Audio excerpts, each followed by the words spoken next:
Ya Allah'ın adı. Bak bak bak. Məhəmməd bala adına qurban olum. Xoş gəlibsən ha Məhəmməd bala. Nətərsən? Yaxşısan? Görə xala oğlun ağaracaqdır. Süt bala, süt, can.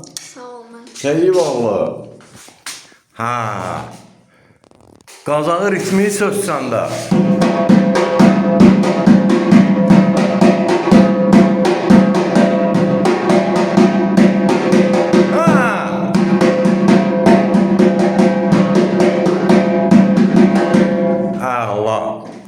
Sağ ol Ayşe bala, çox sağ ol. Evləniz müəllimin yaşayış yeri Gəncə şəhəri iş yerimizdən Miyolçular Mədəniyyət Sarayının qapısı xalqın ballarının üzünə açıqdır. Biz hazırıq qəbul eləyək. Nəyə biliriksə tələbələrlə paylaşaq. Bu bizim 6-cı dərsimizdə gərək gələmi? 5 də, hə, qadan alaram, öpürəm. Bəli. 5 dərsə bax bir dənə trimol çal görüm.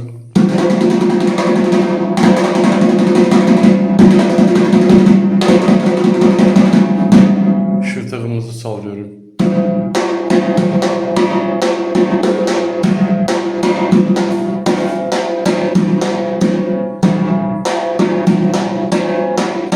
Yaxşı, indi qoş şapalağımızı çal görüm.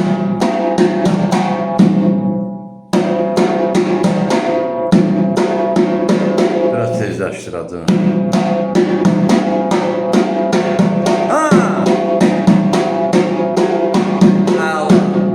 Sağ ol, çok sağ ol Ayşe baba, çok sağ ol.